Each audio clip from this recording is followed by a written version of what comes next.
All right, and the last example that we did, we were given two angles and one side. In those situations, there's always only one answer. But sometimes you can have more than one answer, and that happens when you have two sides that are given to you. Like we have here, we're given that B is 7 and A is 6. And one angle that's across from those sides. So if we were to draw a picture here of our triangle, we would have, we'll say this is angle A, so this is 30 degrees. Side A is always across, so that makes this 6. We'll put B over here, so this will be 7, which means that this is angle B and this is angle C. Okay. All right, so notice that we have two sides and an angle that is not in between the two sides.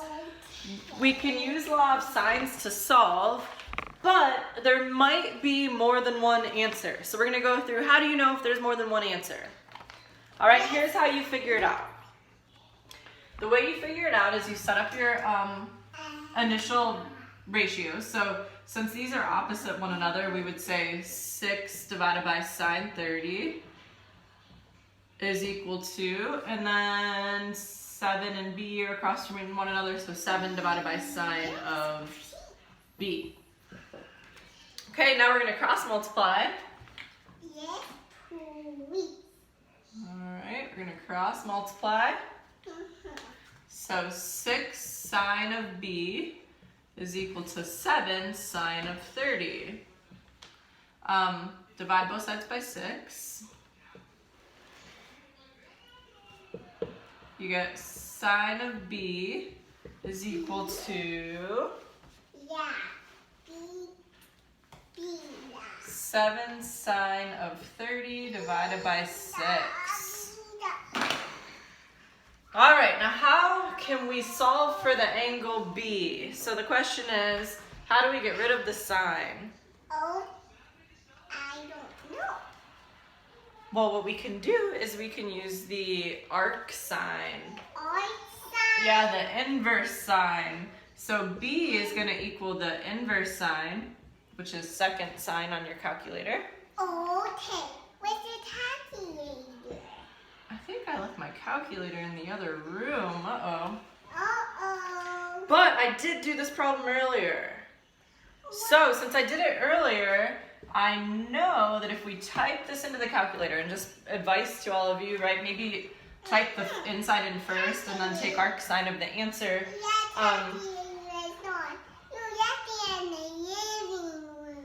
Yeah, that's okay. I don't need it. We already know what B is. So we got B is 35.7. Okay. All right, so we know this angle now, right? Yes. Is 35.7. Yes. This is where you would stop on a problem like this and try to figure out, is there a second triangle that exists? Okay. Okay? And the way that you would figure this out, you would, I'm gonna write check for second triangle.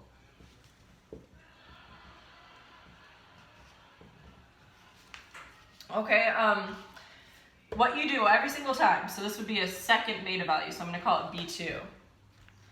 You take 180 degrees and you subtract this answer, the last answer that we got. So if you take 180 and you subtract 35.7, you get 144.3. Okay, Mommy. Okay, now will that work? Okay. Is that a good answer?